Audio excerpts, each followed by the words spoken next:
It's a joint effort of the Purdue University Institute for a Sustainable Future and the White River Alliance.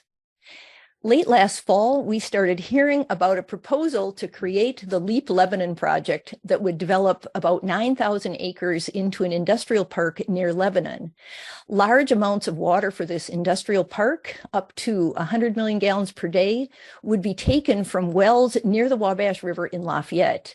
Now, large withdrawals like this are not uncommon. There are locations around Indiana where water is withdrawn, used, and then discharged back into the river.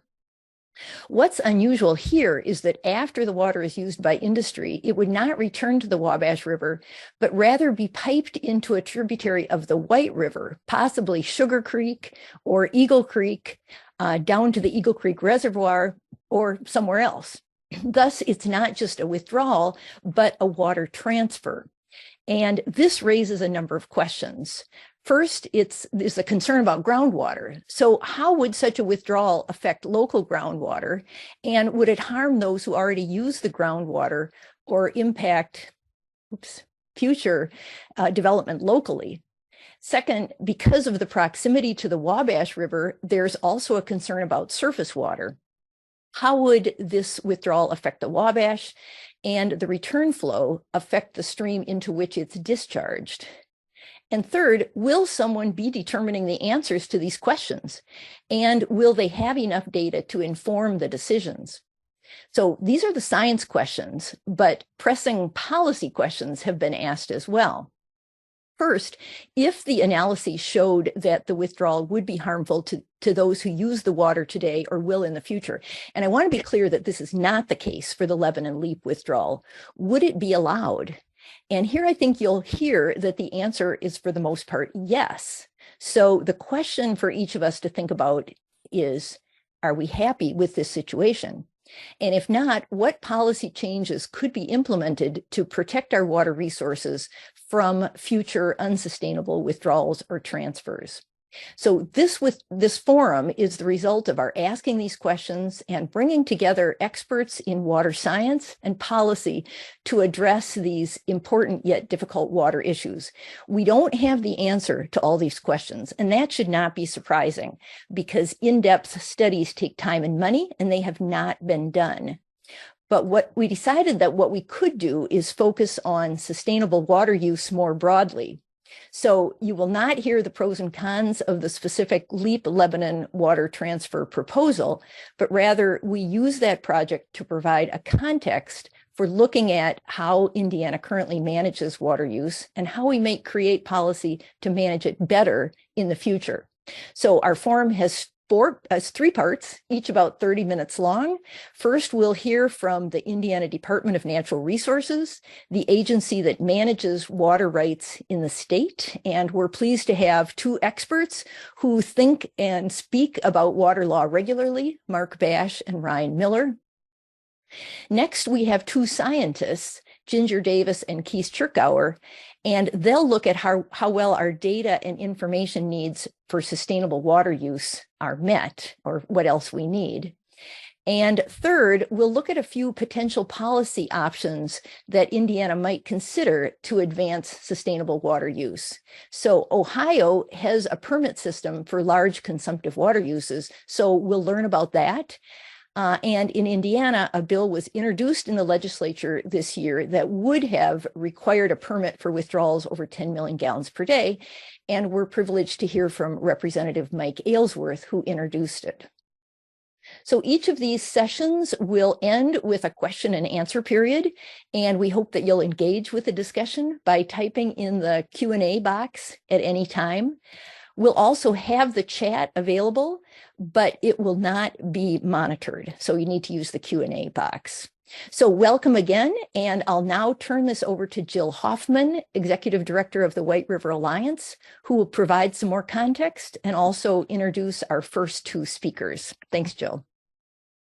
Thanks, Jane. Welcome, everybody. Glad to have you here on a sunny Friday. What I thought I would do is just spend a very brief few minutes giving you some perspective about why groups like ours get involved in conversations about sustainable watershed management. Here's a quick look at Indiana's regional watersheds, just to help orient us. And then I'm going to share just a few slides with you to get you caught up on what it looks like when some of the significant water users are clustered into one watershed, the one I'm most familiar with, the Upper White. So here are our regional watersheds. You're probably familiar with some of those better than others, but here's a look at the one I work in regularly. This watershed, the Upper White River watershed, the West Fork, as some call it, is home to about a third of the state's population and has several major tributaries, about 15 of them actually, that make up the drainage into this area. So we're quite familiar with sharing water across subbasins inside of our regional watershed.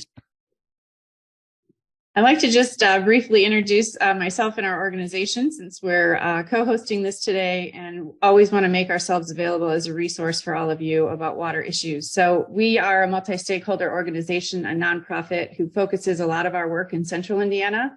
However, we do support programs that run statewide, including the Indiana Water Summit and a public education program called Clear Choices Clean Water. So again, I'm Jill Hoffman. I'm going to just walk you through a couple of examples to warm up our minds before we hear from all of our great speakers about what it looks like when we have major users in one watershed as an example. So in our watershed here, our river and our aquifers are used collectively to do all kinds of things, from recreation to drinking water to industry, both food and beverage and manufacturing, and even irrigation of both residential lawns and agriculture. That water use, a good portion of it is supplied by a pretty diverse aquifer system. So as you're hearing from our scientists later today, just a reminder as we talk about water policy statewide, our underground resources as well as our surface resources are not exactly created equally. And oftentimes the availability of these resources is what drives different users into a particular area to use water. So here's a quick look. You can see the White River Valley running through the center of this as the area that has the largest capacity to pump from our underground systems. And if we take a quick look at the next map here, this is our same watershed. And I'm just showing you something that my friends there at DNR are going to launch into, and that is our significant water withdrawal users registry. And so, again, just warming up our minds in the Upper White, what it looks like when we have folks proposing to use more than 100,000 gallons of water per day. They engage with the DNR and report annual information. And this is a look at what happens. And you can kind of see from that previous map that White River Valley that runs through the center of our watershed then becomes a hotspot for these large water users to either pull water from the surface water resources, which we call intakes, or from the wells. And those can range in volume use quite substantially across the watershed. And so this is just an example of kind of how it works if you're looking at one of our regional watersheds in particular. To warm you guys up further, just wanted to point out who these folks are. So as we talk about water use, we understand that it is not just our public supply we're talking about, such as these users, our municipal users, but it's also our power and light, our energy companies are among the group of users. And then, of course, health and hospital, research, large industry. You can see there health and hospital type things, and Eli Lilly and other folks that use water for manufacturing of products. Then, of course, we have a lot of large water users that are in this group because they are doing mining operations. So you can see some of those move in here. And then also, of course, recreational users like golf courses and such. So just a reminder as we're talking today that these group of significant water users are a bit of a snapshot of what our life is like in any one of our watersheds. They're folks that are providing jobs, power, water supply, recreation, just a number of different things. So it is a balancing act across different stakeholder groups, and that's why we like to host conversations like this. So with that, I would like to just point out one last piece of the puzzle as we work on water management. The Indiana Finance Authority has been conducting studies on availability and demand of water. And I would just encourage you to check some of those out, because those studies then help us understand not only what our current availability is, do some of our subbasins have excess water, but what does our future demand need? And if we forecast that demand out, do some of our subbasins then have a shortage of water? So I won't spend too much time on this map. Just wanted to tee up your interest in checking out those studies because science is at the foundation of answering these challenging questions that are in front of us. With that, I would like to remind you that this webinar is part of a larger part of our efforts at the Alliance to host conversations that are cooperative and focused on sustainability, and to please join us August 10th and 11th at the Indiana Water Summit, where we'll dive further into many of these topics. And on behalf of the Alliance, as we get going here, thank you so much for being here, and I'll see you in the second half to moderate our discussion on policy. I've got one more slide, it looks like, because I have the pleasure of finally introducing our first set of speakers, two gentlemen that I have a tremendous amount of respect for. I'm glad that you guys are here. Mark Basch is the head of water rights and use at the Department of Natural Resources, and Ryan Mueller is the Deputy Director of Regulatory Services, also at the DNR. So just like to welcome these two guys to our forum today. Thank you so much for sharing how things work inside the agency, and we're looking really forward to hearing from you. Great. Thank you, Jill, and good afternoon, everybody. My name is Ryan Miller, and today Mark Basch and I will be presenting a brief overview of Indiana's regulatory framework as it relates to water quantity issues. We'll do our best to answer all of your questions, and if we can't get your questions answered today, our contact information is included in this slideshow for the webinar, and we're happy to follow up if we can't get to those today. Next slide, please. So like most Midwestern and Eastern states, Indiana recognizes a system of riparian water rights, where use of surface or groundwater is associated with the ownership of land adjacent to or overlying surface or groundwater sources. So that's a key point to Eastern water rights versus Western water rights in law. Indiana code specifies that water must be put to reasonable and beneficial use, and waste of groundwater be prevented. And Indiana code also defines beneficial use as many of the following water use sectors that you saw Jill identify already within the White River Basin, but also includes domestic users, agricultural users, definitely industrial, commercial, power generation, conservation, public water supplies, water for environmental purposes such as waste assimilation, navigation, fish and wildlife, and recreational uses of those water resources. As part of our responsibilities, the Department of Natural Resources conducts assessments of the water resource, takes and maintains an inventory of significant uses of water withdrawn from both surface and groundwater sources, and plans for the development, conservation, and use of the water resource for beneficial uses, much like the Central Indiana water study that Jill just referenced. With that said, I'll now turn it over to Mark, who will further describe Indiana's water rights and use programs and the Indiana Water Shortage Program. Thank you very much, and Mark, take it away. Thanks, Ryan. I'm going to real quickly go through some of our water resource programs that we have here at the Department of Natural Resources, specifically water rights, the water use program. As you can see here, the significant water withdrawal facility program that we have, Jill's already talked about that, the high capacity registrations and water use reporting. Talk real briefly about groundwater and surface water rights, and then just touch on the water shortage plan at the end there a little bit. So again, Indiana's water use program, the registration program that we have for significant water withdrawal facilities is under 1425-7. In this particular statute, actually is one of my favorite laws since I was hired because of the requirements in this statute. Enacted back in 1983, Section 15 of this law discusses and requires the registration of all significant water withdrawal facilities. Those are both groundwater and surface water. Definition of a significant water withdrawal facility has already been mentioned is 100,000 gallon per day capability. This can be an aggregate of wells and intakes. The statute also requires an annual reporting of water use. This is done actually by March 31 of the following year for all these facilities. Currently, we have about 4,270 registered facilities, although I think I just saw the most recent count, and I think that's up closer now to about 4,290. So, but we have that many registered facilities here in the state of Indiana currently. And the map gives you some idea of how those are distributed. The red dots, or as they look like blobs because there's so many at this scale, are wells. The intakes, surface water intakes, are shown in blue. Just a quick overview. The significant water withdrawal facilities in the state of Indiana are broken out into 6 water use categories. And those particular categories on the left here, as you can see, energy production, industrial, irrigation, miscellaneous, public supply, and rural use. You can get a feel for how many of those facilities are registered with us. Obviously, irrigation, as you can see, is the most predominant. About 2/3 of our registered facilities are in this category, most of these being agricultural irrigation.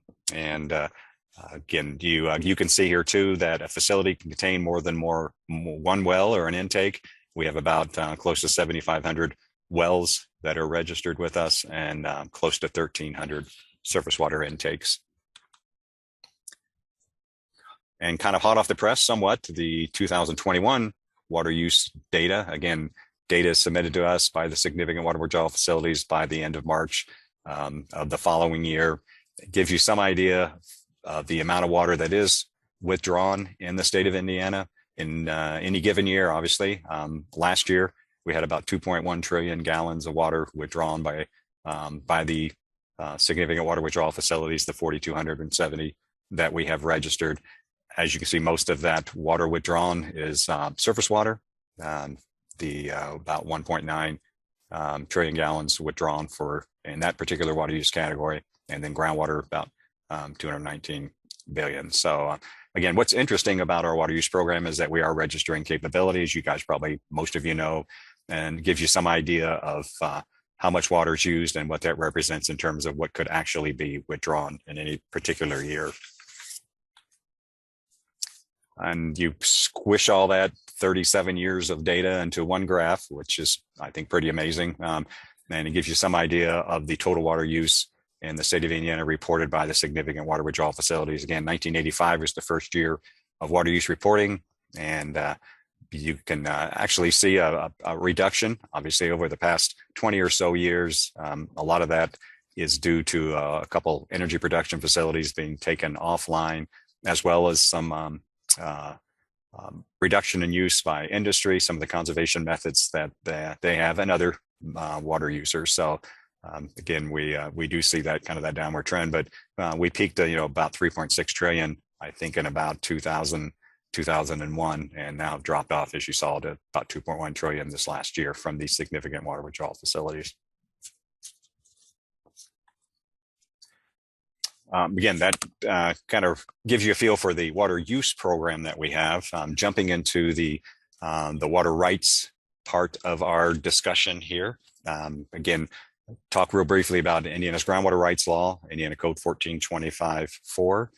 And this particular statute provides for timely and reasonable compensation to small capacity well owners against the impacts of high capacity pumping. Also, the law gives us authority, the Department of Natural Resources authority to restrict high capacity pumping under certain conditions. And again, this law really is predominantly, again, a high capacity wells affecting a small capacity well. Most of the time, those are domestic wells that are being affected by the pumping. Again, the differentiation between high capacity and non-high capacity is that 100,000 gallon per day capacity registration that we have. So theoretically, the facilities that are potentially impacting folks would be registered with us as a significant groundwater withdrawal facility. Again, time and reasonable compensation is pretty limited, and it's specific to basically getting the individual who is being impacted, the small capacity well owner, back into their normal supply of water. And generally, that is done, as you can see here, by reimbursing them for the expenses that it requires to get them back into their normal supply of water. And again, typically what happens, as you can probably guess, is if we have a domestic well that's failing, the individual will either have the pump lowered in that existing well, sometimes upgraded a little bit capacity wise and dropped to accommodate for the lowering of the water level. New wells are installed at times in order to accommodate a lower water level in an area.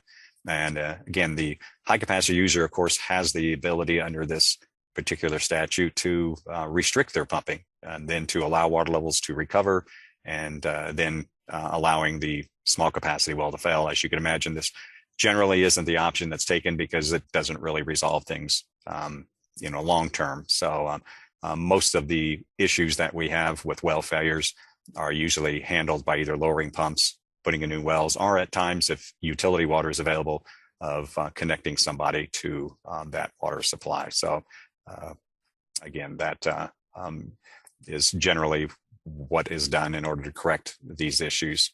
The one thing that I think that's important to point out, the water rights law, of course, is going to have a compromise the legislature put in place, where if the well was installed, the domestic well, small capacity well, was installed after January pretty much of '86, that it has to meet some minimum construction standards. And again, this is to allow for some impact to the water resource and to a domestic well by the high capacity pumping, and somewhat of a cushion that would be allowed. And again, for a domestic well, let's say that was put in after '86, if it was put in a sand and gravel aquifer system, it has to have 20 feet of available drawdown, meaning the pump has to be set 20 feet below the static level at the time the well was installed, or in a bedrock aquifer, that 50 feet of available drawdown. And again, this would be required if the small capacity well owner wants to have protection under this statute. This is somewhat of an optional thing, or was an optional thing under the water rights law, under Rule 312, IAC 12 for years, until the last 10 or so years, the well construction standards that regulates water well drillers was put in place. That now requires this 20 and 50 feet of available drawdown. Again, I mentioned about the restriction of groundwater withdrawals as another possibility under the groundwater rights law. And as you can see, the requirements for that, the criteria that have to be met. One of those, of course, where there would be a situation where a domestic well was impacted by high capacity pumping, and the high capacity water withdrawal facility owner did not resolve that in a timely and reasonable manner. And number three, as you can see, there's a reasonable belief that continued groundwater withdrawals would exceed the recharge capability of the water resource of the groundwater resource. And this particular provision of the law has only been utilized once, back in 1988 up in Jasper, Newton County in northwestern Indiana, where restriction of pumping took place for 3.5 days out of the week. The irrigators couldn't pump, and they were allowed to then would continue their operations for the other 3.5 days. This has been the only time that this statute has been in place that there has been a restriction of high capacity groundwater withdrawals. Again, there's a similar statute, a surface water rights law, kind of looks just like the groundwater rights law, 1425.5. And this particular law deals with protection of what's called freshwater lakes against significant water withdrawal facilities. And you can see the criteria for that the lake has to be at least 10 acres in size. It says of natural origin. There actually should be an or there, or originally constructed to retain water, and that lake has to exist at least 5 years before the high capacity pumping operations that were taking place. So again, it's a documentation of a significant lowering of the lake level, and also that high capacity facility has to be within 1/2 mile of that freshwater lake. It's kind of a two-pronged statute. What we have to document first, that there's been this substantial lowering of the level of the lake, and that this lowering would result in significant environmental harm. And again, this is specified in the rule 312.11.5. Generally, when we make an investigation, and this law has been in place since about '95. When we make an investigation, it usually involves a biologist who would evaluate the potential impacts of that lowering of the water level. And finally, just real quickly, I think we got a couple minutes here. The water shortage plan, I'm going to briefly touch on that. Again, I'm not sure how many of you are familiar with Indiana's water shortage plan, but this plan really is, as it's stated here, kind of a coordinated response to water shortage conditions in the state. And again, typically this is called the drought plan, although the water shortage task force who developed this back from 2006 to 2009 wanted to make sure it was called a shortage plan for other reasons rather than drought, that there might be some issues with regard to water availability. And the plan sets out some voluntary conservation options in order to avoid or reduce the shortages.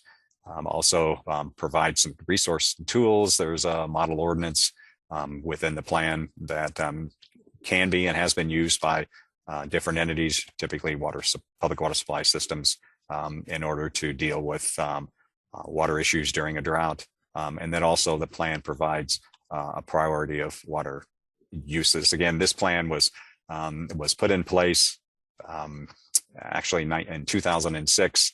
It was called for an update of the existing plan, which actually a lot of folks weren't aware that we had one back in '94. A water shortage plan was put together, and it lacked basically the requirements for water use priorities, as well as kind of an implementation method.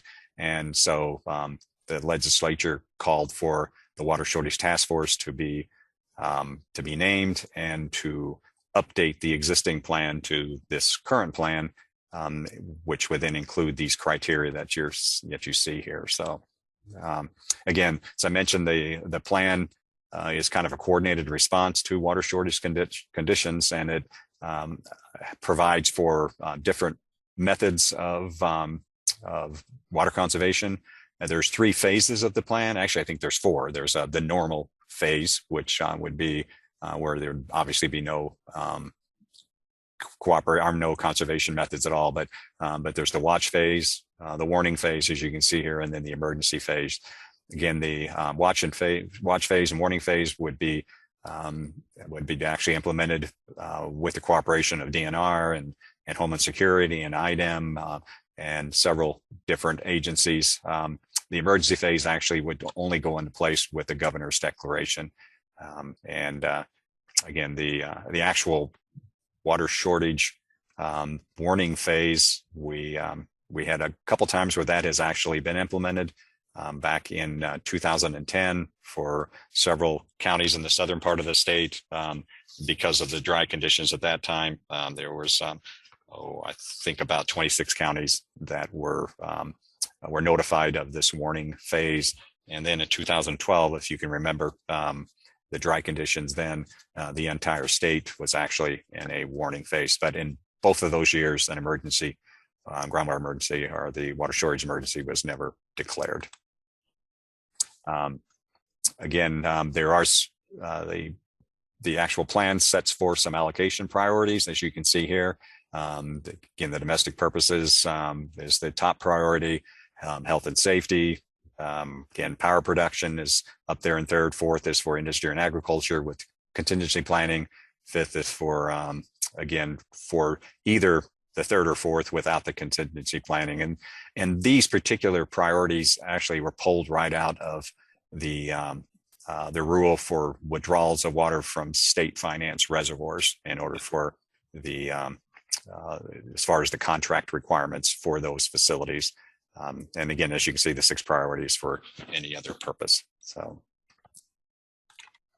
again, I know I buzzed through that pretty quickly, but by my watch, it looks like it's right about time. So appreciate you all listening in, and I'm guessing we have maybe a few minutes of questions and answers. Thanks. We do. And thank you so much. And there's Ryan. So I think we'll have lots of questions. But the first one I'm going to ask is the one I asked in the introduction, which is that if there was an analysis that showed that a water withdrawal would be harmful to an existing user, and let's count as a major user as a start, would it be allowed? You want me to take that, Ryan? I'd be happy to. Or... You can start and then I'll elaborate. But what I want to start with is under riparian water rights, the right to beneficial use of a water resource by a riparian is allowed. And so typically, if there would be a dispute between 2 riparian users, the courts would determine what constitutes beneficial. So there's nothing currently in state statute that would prohibit it, as we don't permit water uses for riparians, but that's typically a remedy that is sought. Mark, I don't know if you wanted to add to that. That sums it up well. Again, there are certainly a lot of new water withdrawal facilities that are put in the state that there's anticipated going to be impacting folks, and the water rights law would then obviously require wells to be upgraded, and we have that quite often. Okay, thank you. And you touched on the question that so again, these questions were asked in the registration. Some of you put in questions there. So I'm just starting with some of those, which is what legal avenues are available to mitigate the impact. So it sounds like that would be the remedy if, say, a city's water supply was impacted by a new user. Is that right? They would go to court? Well, they could. Hopefully that there could be a remedy, as Mark described, where the two entities could work out a solution together.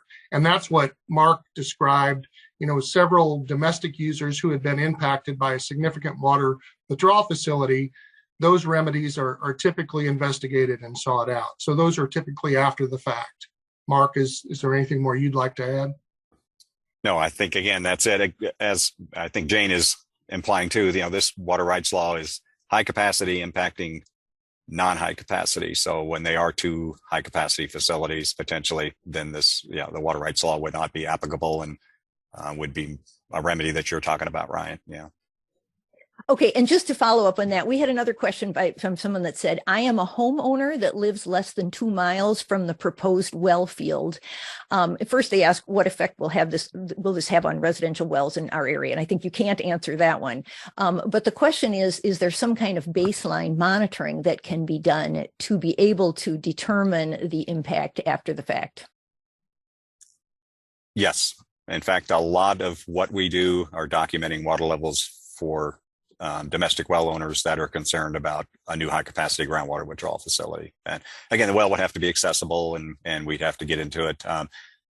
Don't have to, however, the water rights law doesn't require that. It's an after the fact thing. So if there was a well failure, even if we hadn't documented a water level prior to the high capacity pumping, we would still be able to evaluate it. Okay, thank you. And that's great because you're the person that does it. So I think that's wonderful to know. And that certainly will be of interest to folks. All right, now I'm going to take some of the questions that are in this Q&A. First, what's meant by waste of groundwater that's to be prevented? Do you want to say, you said that that's what the law is, right? Prevent waste of groundwater. I might jump in here again. I'm not an attorney, but certainly I think when you look back historically at Indiana water law, I know one of the big cases was the issue down at French Lick, and where there was a kind of a wanton use of water withdrawals, groundwater, just to gratuitously impact a neighbor that someone didn't like. So I think in that case, the waste of water was just being done for that particular purpose. I think what Ryan had already kind of talked about in the first slide was the uses, the beneficial uses of water, and meets those criteria. Then that's certainly something that would be recognized as a, beneficial use. There was another, Jane, if I can just jump in there, there was another question in chat that I was trying to answer, but I didn't get to. And it was on the first slide when it was talking about the beneficial uses, and it mentioned energy conservation. That should have said energy conversion. So the use of water, beneficial use of water and energy conversion, think about a hydropower facility, converting kinetic energy into electricity. So that's really what it focused on. So I apologize for the typo, and hopefully that answered the question. Thank you. I have another question on notification requirements. So does someone planning a new large water withdrawal need to inform IDNR or anyone else before they drill the well or before they start pumping? I can jump in there again too. Again, that's part of our significant water withdrawal facility registration program that's handled by Allison Mann of our office. The significant water withdrawal facility registration is after the fact. So once the well is installed and equipped with pumping equipment, the well itself is not what's being registered. It's really kind of the pumping equipment, whether it's groundwater or if it's surface water intake, same thing. They are required to register that within 30 days after it's been installed. Good. And I think that's helpful because I've heard a number of people say with the LEAP Lebanon proposal, why weren't we notified, right? So that's not in our law currently. Now some of the questions are a little hard to see, but okay. Let me ask Martins, will an existing high capacity well limit or prevent a future nearby high capacity well be installed? And in other words, is it first come, first served?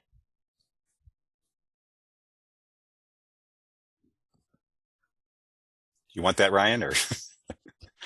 I will say no, but if you have two facilities that are looking at installing high capacity wells, regardless of what the use is, you're obviously going to want to try to limit the influence or impact you have on each other. So well spacing, those are pretty typical technical details that are looked at when siting a withdrawal location. So there's likely, if there's an existing well, hopefully there'd be some drawdown data in the vicinity so that wells could be spaced at a location where both significant users could operate efficiently. So that would be my answer. Mark, I don't know if you'd like to add to that.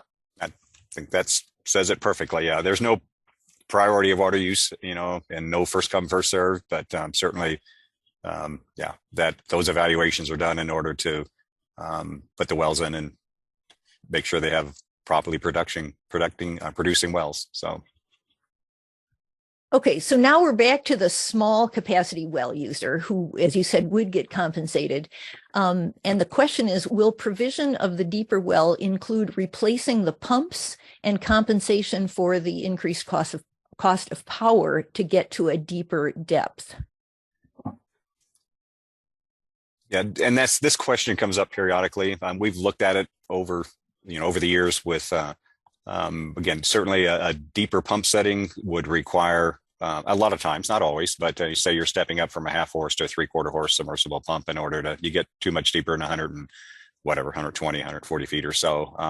And that would be part of the timely and reasonable compensation of doing that. The actual cost of that pumping, again, we have not seen that to be really very substantial. So typically we're just looking at pump replacement, pump lowering, again, replacing an old pump with a new pump, which is something the law allows for, and again, or putting in a deeper well to accommodate the lower water levels. Okay, here's a question. How much water is actually leaving the state? So I'll just ask, do you have any idea of that? Is that something that you keep track of? Like a statewide water balance? I mean, I think— No, I mean through utilities, not through rivers or something like that.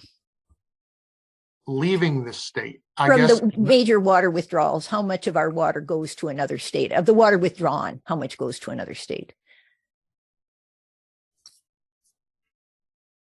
Well, I guess the only thing I could think of, and we have this question every once in a while, Ryan, we've talked about it, where there's a couple utilities that are kind of on the state line. There's one down at West Harrison that actually withdraws water from Indiana and discharges to Ohio.